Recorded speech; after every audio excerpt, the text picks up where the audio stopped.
Kisah Nek Sanggup adalah salah satu kisah dari sekian banyak kisah-kisah heroik para panglima suku Dayak Kanayan. Kisah ini dikisahkan Jubata Channel berdasarkan penuturan atau versi narasumber para tetua, tentunya yang masih keturunan Nek Sanggup. Dayak Kanayan adalah salah satu subsuku Dayak yang mendiami Pulau Kalimantan. Menutur atau mengisahkan hal tentang Dayak bisa dikatakan sedikit rumit, karena untuk informan atau narasumber mengacu atau berdasarkan latar belakang, usia, bahkan sebelum memberikan informasi, biasanya mereka menyampaikan doa atau pasampang dalam bahasa Kanayan, hingga ritual kecil pun kerap kali dilakukan untuk mendapat restu dari tokoh yang ia ceritakan. Sedangkan untuk beberapa benda-benda keramat, ada juga yang mesti menunggu waktu yang tepat baru bisa diturunkan untuk diliput. Karena dangot nyadu puas hanya ngeringah gesah cerita kak makam dia. Makanya nabat niki nano dia kia. Jadi ya kumbera bo ya pangkit didik. Nah, aku berdua nyapa nyinsap po. Toko tadi sepe. Nyapa nyinsap cukup engkau nabat.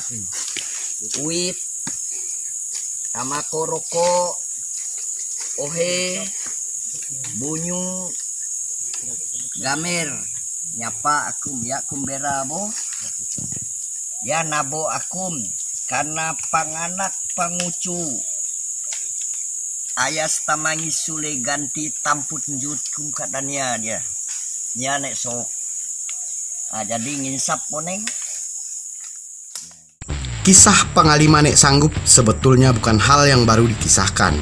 Kisah tokoh yang satu ini sudah terkisah sejak lama, terutama dalam lingkup keluarga besar keturunan Nek Sanggup, hingga Jubata Channel berkesempatan untuk mengisahkannya dengan ilustrasi visual. Adil Kak Talino, Bacuramin Kak Saruga, Basengat Kak Jubata. Terima kasih atas dukungannya. Sebelumnya mohon maaf bila ada terdapat perbedaan baik alur kisah, nama tokoh, atau yang lainnya dalam kisah. Bagi yang baru bergabung, jangan lupa dukungannya, tekan subscribe untuk perkembangan channel ini. Selamat menyaksikan.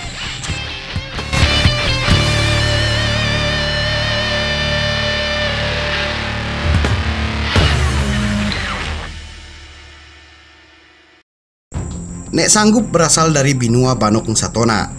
Diperkirakan Tembawang atau tempat rumahnya berada di wilayah Dusun Pentek, Desa Semade, Kecamatan Banyuke-Hulu, Kabupaten Landak, Kalimantan Barat.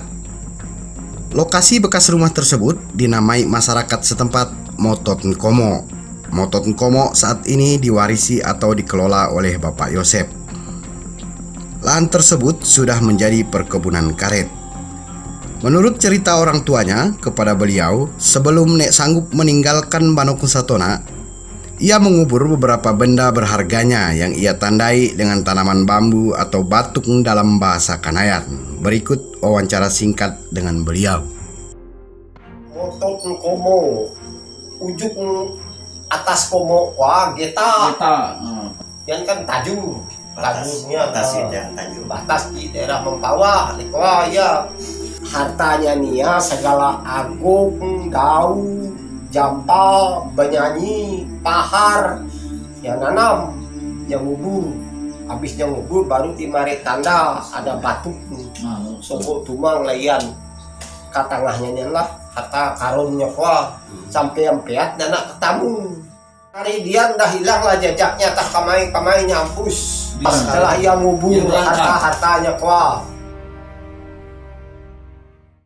Terkisah, pada zaman dahulu, suku Dayak Kanayan adalah salah satu suku yang sering berpindah-pindah tempat tinggal. Sebagai dasar untuk perilaku ini dapat didasari antara lain, salah satunya dengan adanya hutan buah lokal atau kompong buah atau timawak dalam istilah Dayak Kanayan. Pada suatu hari, Nek Sanggup berangkat dari Banok Satona menuju air terjun Barangar. Tidak disebutkan misi atau tujuan beliau pada air terjun tersebut. Ia berjalan melintasi rimbunnya hutan udas, sungai, dan perkampungan. Pada salah satu kampung, ia ditegur atau disapa oleh salah satu warga kampung. Warga kampung itu diperkirakan kampung Jering saat ini. Dan yang menegurnya tersebut adalah Pangalima Nek Kabadang. Pangalima Nek Kabadang, pantak atau patungnya masih dapat dijumpai di Desa Bagak, Kecamatan Menyuke, Kabupaten Landak, Kalimantan Barat. Dan patak ini masih sering diritualkan oleh warga Desa Bagak pada momen atau hari tertentu. Untuk penjelasan tentang patak, silahkan lihat tayangannya pada link di atas. Nek Sanggup menyambut sapaan Nek Kabadang, dan akhirnya mereka berbincang-bincang. Dalam perbincangannya, Nek Kabadang menceritakan berita pilu warga Dayak yang berdiam di wilayah Sungai Tarisin. Sungai Tarisin salah satu sungai yang akan dilintasi Nek Sanggup dalam perjalanannya menuju air terjun Banangar. Di Sungai Tarisin pada masa itu tumbuh sebatang pohon Ipuh Hayas. Ipuh Hayas adalah pohon yang dikenal sangat beracun pada suku Dayak. Getah pohon ini digunakan suku Dayak di masa lalu untuk racun pada senjata, baik senjata untuk berburu maupun untuk berperang atau bakayo. Racun ini dapat melumpuhkan target dalam hitungan detik. Pohon Ipuh Hayas dalam kisah Nek Sanggup bisa dikatakan di luar fungsinya, dan diperkirakan pohon tersebut tumbuh di puncak air terjun Tarisin.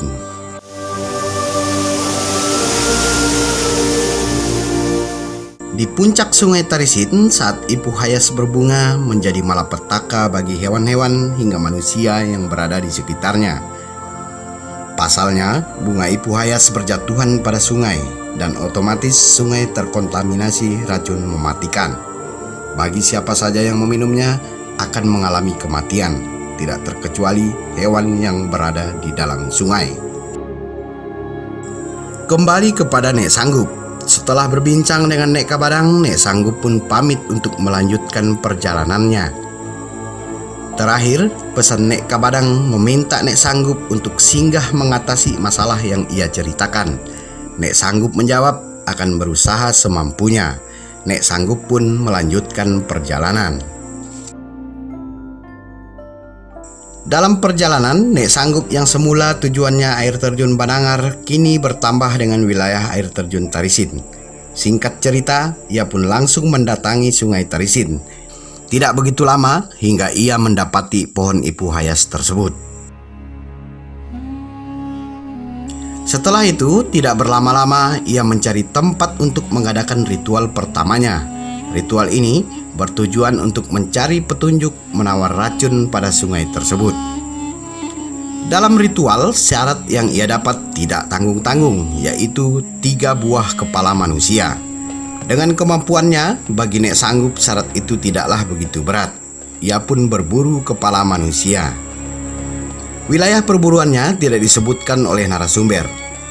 Dan tradisi berburu kepala manusia ini dikenal dengan tradisi Bakayo Dayak Kanayan. Untuk Bakayo, silahkan dilihat liputannya di link video di atas. Dalam waktu singkat, 3 buah kepala manusia itu pun didapatkan Nek Sanggup.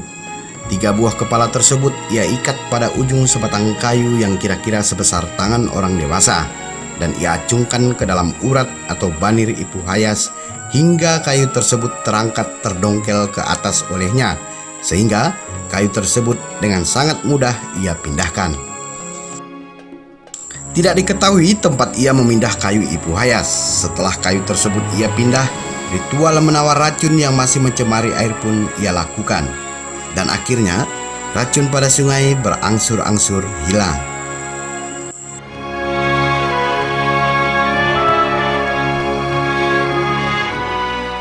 Penghuni wilayah tersebut pun kegirangan bahwa sungai yang semula menjadi malapetaka akhirnya menjadi berkat pada penduduk dan penghuni sekitarnya. Hingga kini air Sungai Tarisin dikonsumsi oleh warga.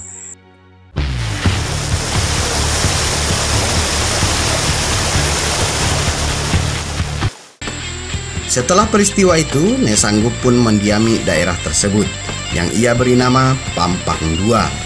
Nek Sanggup menamakannya Pampang 2 karena terdapat 2 cabang aliran sungai tempat ia bermukim.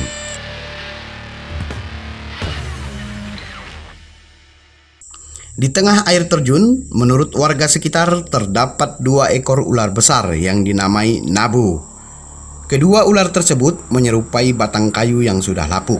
Salah satu kayu pernah dilukai dengan pisau oleh warga, dan anehnya kayu tersebut mengeluarkan darah. Yang lebih aneh lagi, kayu tersebut sudah ada sejak lama, dan rata-rata keterangan tetua bahwa kayu sudah ada sejak mereka lahir. Meskipun debit air sungai tinggi, kayu tidak pernah hanyut. Sesekali kayu tersebut tidak terlihat, bahkan beberapa pengunjung mengatakan tidak pernah melihat kedua kayu tersebut.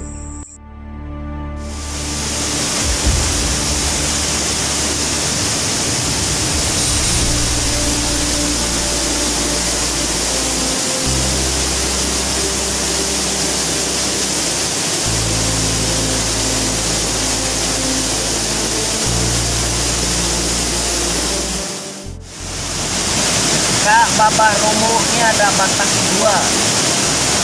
Buruk nak tadi, angin nak tadi. Batang kayu. Dah turun menurun. Masih. Ini nenek batang. Tapi penjelasan orang tua gitu. Nabu. Panunggu Romo. Nah kemudian adalah Romonya dari ular, ini ada 2.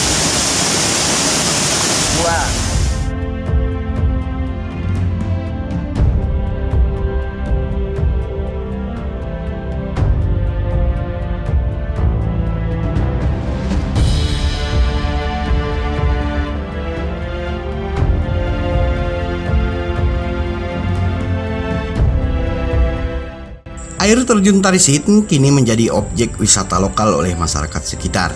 Air terjun Tarisit berada di wilayah Kampung Andong dan masuk wilayah administrasi pemerintahan Desa Anik Dingir, Kecamatan Menyuke, Kabupaten Landak, Kalimantan Barat. Jarak tempuh air terjun dari Desa Pengembangan kurang lebih 40 menit perjalanan dan dapat menggunakan kendaraan roda 2 maupun roda 4.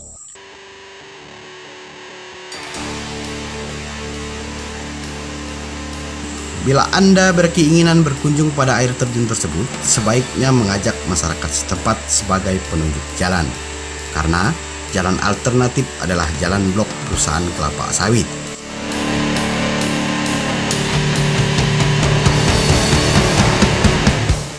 Air terjun Tarisit terdiri dari beberapa tempat atau tingkat dengan tempat masuk yang berbeda-beda. Untuk menaiki maupun menuruni tebing air terjun hanya dengan berpegangan pada akar kayu sekitar dan berpijak pada bebatuan yang sangat licin.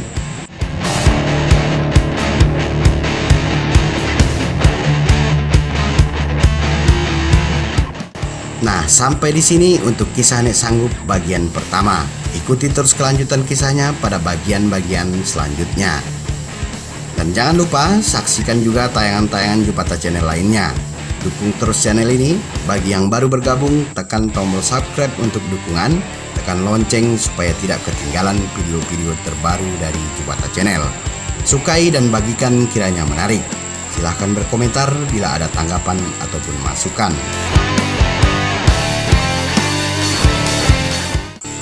Masih banyak kekurangan-kekurangan dalam video, dan bila mana ada salah kata atau isi narasi yang menyinggung perasaan saudara dari awal hingga akhir, mohon dimaafkan. Terima kasih atas dukungannya.